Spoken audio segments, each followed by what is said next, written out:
Yes, Your Honor. So again, just briefly, February 5th, Ms. Greathouse was ordered to obtain the sober link, which she did. I received an email February 8th indicating that Ms. Greathouse was positive for alcohol, 7:27 p.m. at 0.019%. For counsel and for yourself, Judge, anything below a 0.020% does not require a reblow, and therefore no reblow was required at that time. On the 9th, as listed on the sheet that counsel has been provided, as well as yourself, Your Honor, Mr. Hunt does have this information as well. Beginning at 11 a.m., Ms. Greathouse was positive at a 0.029%. She called House Arrest Services claiming this was due to brushing her teeth. House Arrest Services did inform her to continue to blow as required. So at 11:17, she was and this is a typo on my part, that was 0.023% at 11:17 a.m., Your Honor, again, my typo. At 11:34 a.m., she was 0.23, 11:53 a.m., 0.017, again, under that cutoff, no more reblows were required, but resumed to be positive at 3:26 p.m. at 0.020, 3:44 at 0.013, under that cutoff, no further blows required.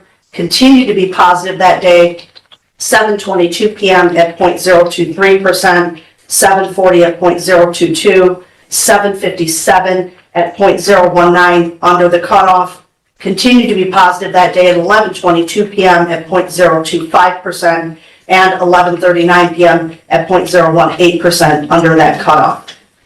Then on the next day, February 10th, she was negative for her morning blow. However, resumed being positive at 11:27 a.m. at 0.023, 11:44, 0.017%, under that cutoff. Continued to be positive that day, 3:27 p.m. at 0.040%, at 3:44, 0.033%, at 4:02 p.m. 0.027%, 4:19 p.m. 0.021%, at 4:37 p.m. 0.016, under that cutoff. She did. Before proceeding, a brief clarification is appropriate. This commentary is provided solely for educational purposes to assist those seeking a clearer understanding of courtroom procedure. If it does not meet your needs, you may move forward. For those interested in deeper legal analysis, careful attention is recommended. The matter before the court is not a routine probation review. It is a dispute centered on credibility. The evidence includes a detailed timeline of alcohol test results, specific percentages, required retests, and calculated elimination rates. In contrast, the defendant asserts device malfunction, contamination from toothpaste, and environmental interference. The central legal question is whether the repeated positive readings indicate actual alcohol consumption or a defective monitoring instrument. Once credibility becomes the focal point, the outcome depends less on data alone and more on whether the court finds the testimony reliable. To be positive for alcohol, however, again, under the cutoff at 7:29 p.m. and 11:18 p.m. The following day, February 11th, she was negative for her morning blow. Positive again, 11:25 a.m. at 0.025%, 11:43 a.m. at 0.021, and at 12:02 p.m. under that cutoff at 0.016. She continued to be positive under that cutoff at 7:11 p.m. at 0.019%, and at 11 p.m. she did fail to blow. An hour and 55 minutes later, at 12:55 a.m., she did blow, and she was all zeros on her late blow from 11 p.m. Last night. In the meantime, she did call House Arrest Services, and she claimed that her device was malfunctioning because it was requiring her to continue to blow. House Arrest Services did inform her that as long as it told her to reblow, that she needed to. This is what happens when we're positive for alcohol. It's going to have you blow until you are under that cutoff to ensure that it isn't environmentals like toothpaste and all the other excuses that sometimes we hear, but the one excuse that Ms. Greathouse used while brushing her teeth back on February 9th. I did ask them to send over her contract as well that she signs with them that indicates that she agrees to wait at least 20 minutes after using any mouthwash or any product containing alcohol, such as but not limited to hand sanitizer or any other topical substances that may include alcohol like cologne, perfume, bug spray, before she submits a test, as well as she agreed to submit to required tests if requested by the device after a sample had been submitted. There is no issue with Ms. Greathouse continuing to blow, but again, it's not a malfunction of the device. Mr. Hunt here is to do his testimony. It's because of the detected use of alcohol that she had to continue to blow, Your Honor. Okay. Do you have any questions of Ms. Wiles? Do I? No, you're a lawyer. Ma'am, you're not technically prepared to testify reliable this device is, correct? I would leave that up to Mr. Hunt, sir. So the answer is no. You're not totally qualified. My questions are Mr. Hunt. Okay. Mr. Hunt, I'm going to ask you to raise your right hand, please. You solemnly swear to affirm the testimony you'll give in these proceedings will be the whole truth, so help you God. Yes, Your Honor. Do you want to ask him some questions? I'm going to ask him just a brief question in relation to an email, and then I'm happy with Mr. Longton, of course, to ask Mr. Hunt any questions. Mr. Hunt, you and I had talked on the phone. I asked you to review those blows from Mrs. Greathouse in reference to the possibility of that device being defective. And you indicated to me that as a knee-jerk reaction, you did feel that it could be a malfunction of the device, but that you wanted time to look at those blows and make, of course, a more professional decision. And you indicated to me in the email, I'm going to ask you if this is correct, that in looking at each single event, these are consistent with drinking. Is that correct? That is correct, yes. Thank you. No other questions, Your Honor. All right. Do you have any questions of him? Mr. Hunt, when my client calls Silverman to complain about the device, did she talk to you or to someone? She would have spoke to somebody in the monitoring center. Who would she have spoken? I would have to pull some calls to get names. I do have a note in here from Ms. Hall, one of our monitoring room employees. And that note says what? That she called and stated the device keeps telling her to take to test multiple times. We advise her to just keep testing when the device says to. She stated that it may be because she smokes cigarettes. We advised her to reach out to her officer if she has any questions about the report. What else do you have in your notes? I have another note in here from a Miss May that says that the client called and stated she brushed her teeth and then left the house and tested on her device. Do you have any other notes? Those are the two notes on her account. Do you have any notes from your staff indicating that they spoke to her about having the device recalibrated? I do not know. How often do these devices need to be recalibrated? The devices are recalibrated after 1,500 tests have been taken. This device, I'm still waiting to hear back from the manufacturer because this was kind of short notice. But this device has, as of right now, 1,448 tests remaining until calibration, which indicates to me that the device was recently calibrated before given to Ms. Greathouse. Isn't it true that these devices sometimes fail before reading 1,500 tests? It's technology, so yes, that's certainly possible. Isn't it true that it has happened and you have a record of these devices failing? Yes. So you don't know whether these test results are accurate or not. But I mean, You don't. no, I do not. No. Nothing further does he call. Do you have any other questions? Nothing further, Your Honor. Mr. Hunt, is it possible to send a device into the manufacturer to determine in this circumstance if this is a device failure or not? Would there be a definitive answer? Yes, absolutely. Thank you. Well, Mr. Hunt, the question is if you send it back to the manufacturer, can they tell definitively whether or not it has been failed? Are you technically an expert that you could tell us if that's true or false? That the manufacturer can tell us definitively whether or not it's been failing? I would be able to recite the report that was given, but no, I'm not an expert in device calibration. No. So we don't know whether or not the manufacturer's report would be definitive or not, do we? We don't even have that report yet to determine if it's definitive. I'm sorry, this is just public cross-exam. Wait a minute. I want to interject. I wasn't done. Yeah, let her finish first. Go ahead. You want to ask a question? Yeah, I had a follow-up question to that, but Go ahead. Mr. Longton chimed in. Mr. Hunt, and it actually alluded to actually what Mr. Longton was. So if we send that device in and the manufacturer reviews the device and we get that report back, that then, piggybacking off Mr. Longton's question, them being the expert because that is their device, would we know if it malfunctioned or not? Yes, correct. Thank you. And I am done now. And read the conclusion that he drew in the email again. Will you do that for me, please?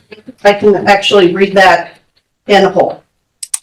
It says, good morning, Ms. Wilds. As we discussed on the phone, I went ahead and did some math to figure elimination rates. And these events are consistent with consumption. I have a consolidated report attached, and I also have a detailed report covering her positive dates from 2/9 to today. Knee-jerk reaction, seeing the mix of positive and compliant, was device failure, but looking at each as a single event, these are consistent with drinking. If you have any questions, please let me know. And it is signed by Mr. Hunt.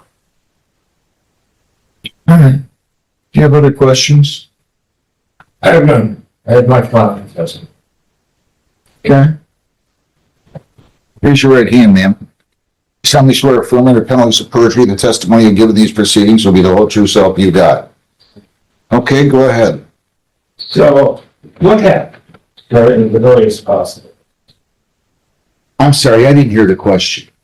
What happened with Silver starting with these early possible days, like February? What happened? On the night, so I had taken a couple of days off since the last time I was in court and I stayed home. And then I went back to work that Tuesday, I believe, and I'm in my car a lot.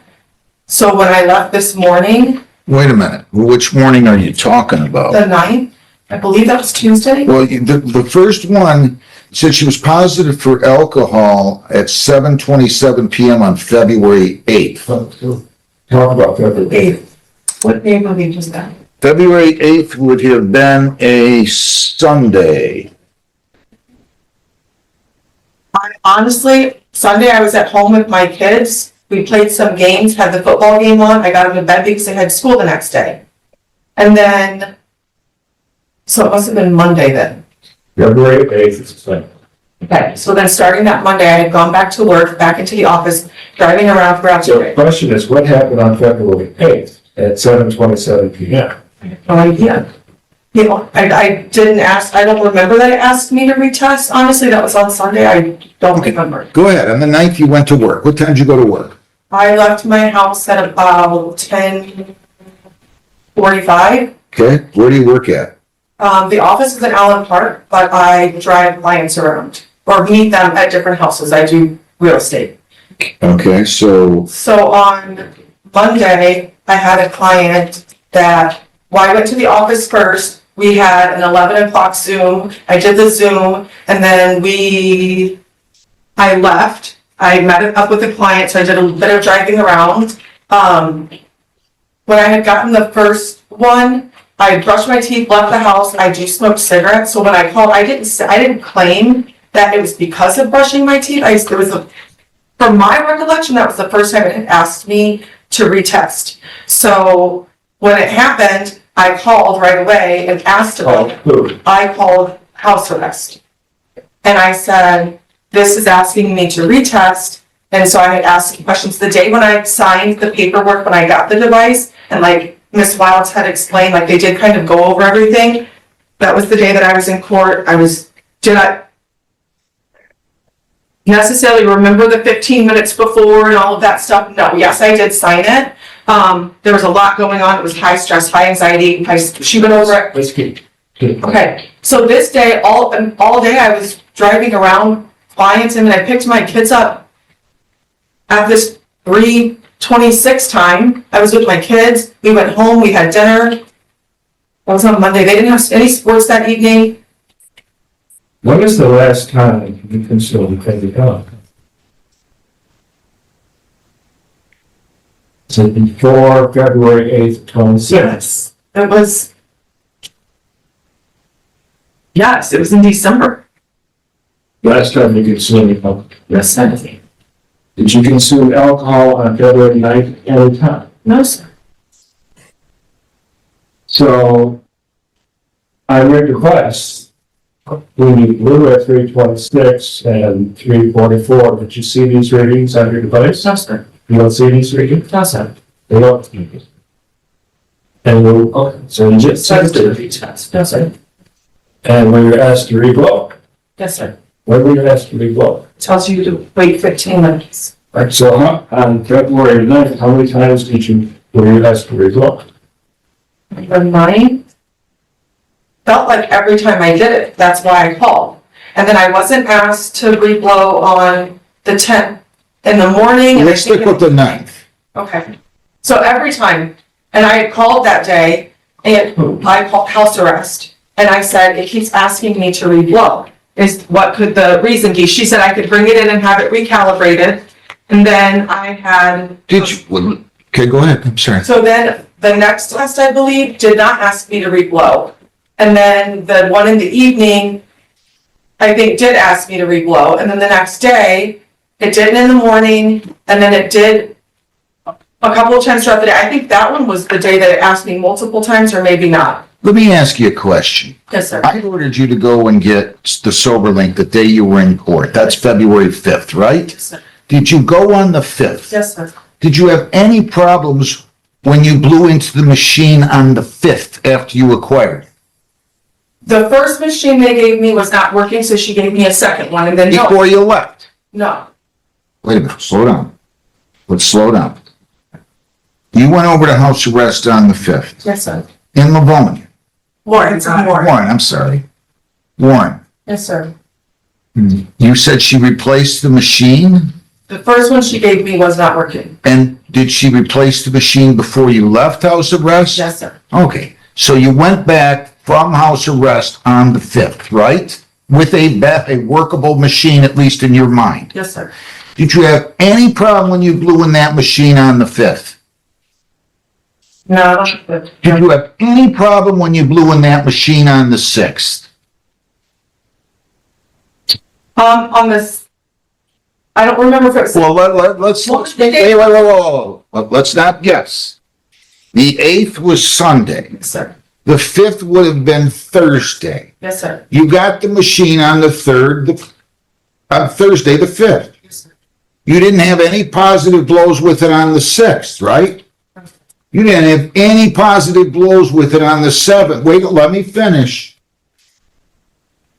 You didn't have any positive blows on that machine on the 7th, did you? No, sir.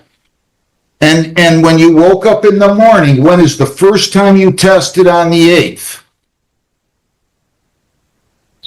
Would have been between 6:45 and 7. Did you have any positive blow on that time, on that occasion? Well, any problem with the machine testing inappropriately until at least 11 o'clock on or about the 9th of February. There was the 8th. Okay, you're right. The only Wait issue. a minute, slow down, my mistake. On the 8th, you blew positive at 7:27 p.m., right? Yes, How many times did you test it on the 8th prior to the 7:27 positive blow? I tested 3 times. Any problems with those results when you blew on the 8th prior to the 7:27 No, sir. blow? Any problem with the machine when you blew on the 7th?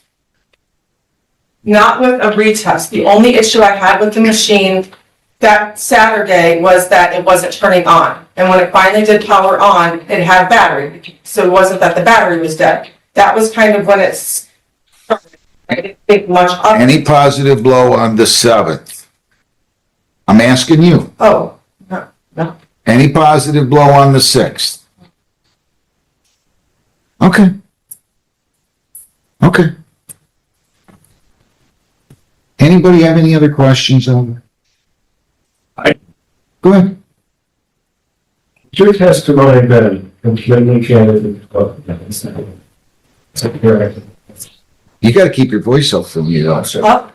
Yes. When you heard, has your testimony been completely candid? Yes, sir. Last time you had a drink was in December. Yes, sir. You willing to take the polygraph? Yeah, we. Your Honor, they're much more reliable than they were when you and I started practice law. And Taylor Police Department has a polygraph, and they're more than happy to pay for the polygraph. Because otherwise, you're going to make a decision based on a device that could well be defective. It could be, and if I am not satisfied by preponderance of the evidence that she consumed alcohol, I'm gonna find her not guilty. No, wait, just wait. Let's not, I don't wanna talk about polygraphs. You ask your next question. Mr. Hunt, I wanna ask you one while he's thinking. Yes, Your Honor.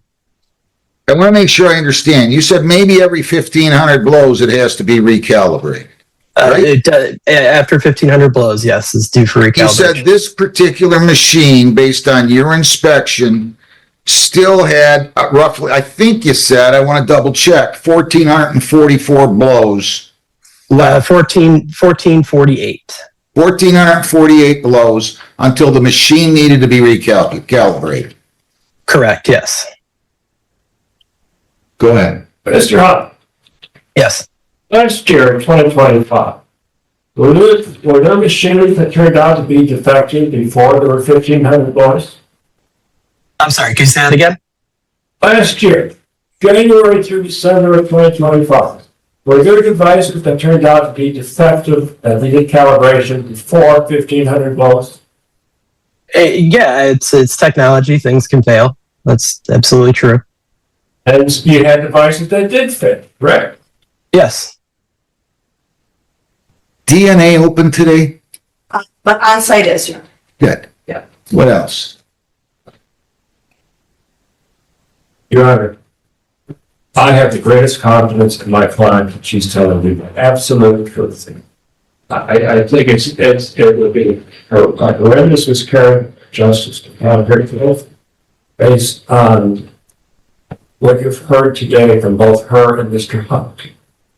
And I know you don't want to hear anything about polygraphs. I understand why the District Court of Appeals is clear about that. But in all honesty, when you and I practiced law, they were only 60% effective. Today, they're 98% effective. I'm more than happy to have her polygraph at the Taylor PD. How do you explain the fact that this machine was working on the 5th, was working on the 6th, was working on the 7th, and worked until 7:28 or 27 properly on the 8th, and then all of a sudden she starts blowing positive, and now there's a problem with the machine? And we don't have the testimony from the factory to answer that question as to whether it worked properly today, failed tomorrow, and worked properly 2 days later. We don't have that kind of technical testimony. Mr. Hunt's already testified he relies on the factory for that kind of. When I told my car this afternoon to come here, my brand new Jeep would not start. I had to go back in, call the dealer, come back out. Eventually, it started. Who knows why? They don't know why. Who knows why, whether or not this thing fails every other day or failed all these times. We don't have the technical testimony from the factory. I don't have it. You know, this is not, We deal with these machines all the time, Mr. Longton. SoberLink devices are accurate. Once out of every 500 defendants will somehow, some way, when they get in there, get results like this, want to try to try to insist that there's something wrong with the machine. There's nothing wrong with this machine. They don't need to prove beyond a shadow of any doubt that the machine is working accurately. It's pretty evident here. He told you what it needs to have to recalibrate, or how often it needs to be recalibrated. He said it still had 1,448 blows left. It's clear it was working on the 5th, the 6th, the 7th. And based on these results, when you take them, I've got testimony from Mr. Hunt that it's consistent that the amounts would reduce like this. Yes, listen. This is the stage where the focus of the hearing shifts. The judge moves beyond examining possible calibration errors and instead evaluates credibility. The analysis transitions from mechanical failure to behavioral consistency. The monitoring device operated without issue for several days, after which a sequence of positive readings appeared and gradually declined according to a typical elimination rate. That gradual decrease is significant because scientifically declining blood alcohol levels generally reflect natural metabolism rather than random technological malfunction. The defense maintains that the device failed, while the prosecution emphasizes the consistent pattern of results. The critical question arises: if the equipment were defective, would the readings decrease in a predictable progression rather than fluctuate unpredictably? At this point, legal reasoning intersects with logical inference. I don't think there's any question in my mind but that she was drinking. Okay? I get this all the time. And there's no question in my mind that she was drinking. And I'm not going to order a polygraph. I'm not sure I don't want to send her for a test. But I'll tell you what, I'll send her for a test.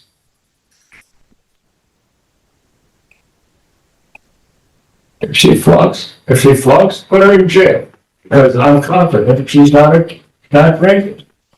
If she flunks on this test, I will put her in jail, and she will remain in jail. I will set a bond she won't be able to set, because I've just then, in my view, as I believe now, I've had somebody commit perjury in this courthouse, and I don't think very kindly of that. So yes, let's have her go to on-site today. Yes. Now, I am not going to be here tomorrow, but I will be more than willing to Zoom tomorrow. And we can Zoom on this case at 9:30 in the morning or 10 o'clock in the morning. You available, Mr. Longton? I will change my schedule. We'll Zoom on this case at 10 o'clock. What I could do is I could have them send it straight to the lab. It won't be a screen, which would probably be more preferable. I assume Mr. Longton would prefer that as well, since he wants the actual results. So she can submit to her test today at 4 p.m. on site, and they can actually send it to the lab. Now, those results won't be back tomorrow. Should be back Monday or Tuesday. Court's closed What Monday. does trouble me, though, is... Yeah, let's do that. I'll do that. We'll continue the hearing at 10 o'clock. Now, I'm going to give you one last opportunity. Yes. I'm going to let you go test. If that test comes back positive, as opposed to me finding you guilty right now, I'm going to set a bond you will not be able to make. Do we understand? Maybe you need to go confer with your lawyer. I've been doing this a long time, young lady. I can tell who's telling me the truth or not. I don't pretend to have every answer, but I'll tell you what, I'll compare my ability to determine somebody's credibility with anybody's. And I don't believe for 1/2 a second that you're telling me the truth. And then if you go and test and I have confirmation that you've committed perjury in here, we're going to have a massive problem with me. It's going to be so big of a problem, you're not going to want to, you're not going to believe how bad it's going to be. So I think before I send you for that test at on-site, But you need to go confer with your lawyer for a few minutes. And after you confer with your lawyer for a few minutes, if you two want me to still order you to go to onsite, I'll order you to go to onsite. But do this, listen, don't talk to him now in front of me. Go take a few minutes. But think very carefully about what you're about to get into, okay? Do we fully understand one another? Okay, all right, you guys go talk. We can reconvene in here in a few minutes. Thank you. We all set with Mr. Hunt, Judge? Mr. Hunt, unless we call you again, thank you very much for your testimony. Mr. Longton, do you need any more? Of course. From Mr. Hunt?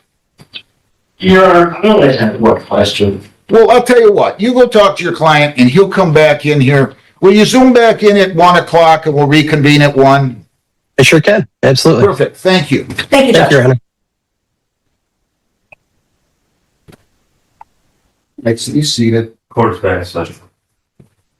All right, back on record, getting his files in here. Recalling Summer Lori Greathouse, 25F245-336. Hold on, Your Honor, what I'm saying, but Your Honor, I asked her what the last time she had a cause. She excluded the fact that she's been drinking non-alcoholic beer and thing. And my question for Mr. Hunt would be, would that create a positive test? I don't think it would if manufacturer's representation as containers is accurate. It's almost 0% alcohol, but I don't know. We're just gonna follow this little circle around. We're gonna follow the circle around. I just wanna know, does she wanna get tested? Yeah. If she does at 4 o'clock, I'm sending for a test, and we are going to reconvene here at 9:30 or 10 in the morning. If she doesn't, sounds like she's already changing her story. I didn't hear one thing about a non-alcoholic beer until you just mentioned it. Not one, not even close. There's no remote reference to a non-alcoholic beer. So this is what I'm trying to tell you. I don't want to sound like a know-it-all, but I've seen this movie. I've seen this movie thousands of times. And if she wants to go for a test, I don't mind sending her for a test. But I don't hear this nonsense about non-alcoholic beer. Now I'm hearing, Ms. Wiles, you're just walking in,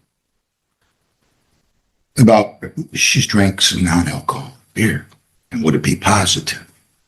So I want Mr. Hunt, I asked Mr. Hunt to show up here at 1 o'clock. And I'm hoping he's going to log in now. Do you see anybody from house arrest out there, Heather? I do not, Judge. Do you have your phone, Beth? I do not, I'm typically the one right there. So, I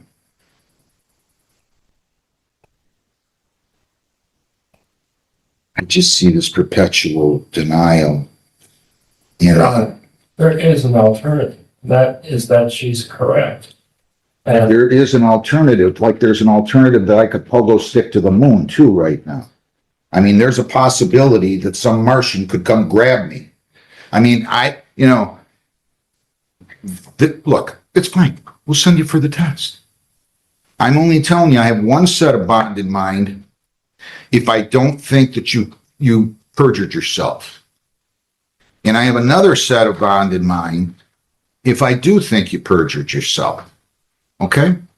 And if I send you for a test and it confirms this on top of what I have, I will be 1000% convinced that you perjured yourself. In which case, I'm going to set the bond that I would set if I'm convinced that you perjured yourself. I don't have any problem with you going for a test. You want to go for the test? You go for the test at 4 o'clock. We'll reconvene here at 9:30 or 10. Mr. Hunt, I told him one, I didn't want to have to wait. Your Honor, may I have another moment with my phone? Yeah, you can have another moment, but Your Honor, you've been very clear. So allow me. I know. I'd like to think I'm clear. Do I have this other person's file here, Heather, this gentleman that just came down? Yes, she just brought him down. The proceeding demonstrates a clear example of how courts address alleged sobriety monitoring violations. The judge considered 3 primary factors: the reliability of the device, its performance history, and the credibility of sworn testimony. The monitoring system had been recently calibrated, displayed consistent elimination patterns, and functioned properly before and after the disputed dates. The defense introduced potential doubt by arguing technological malfunction and even referencing polygraph testing. Ultimately, however, the determination centered on perceived truthfulness under oath. The judge expressly indicated that if confirmatory laboratory testing validates the recorded results, the legal consequences could intensify substantially, including possible bond revocation and exposure to perjury concerns. This case illustrates how seriously courts regard monitoring compliance and how credibility can surpass technical arguments in judicial evaluation. Come on up here, sir.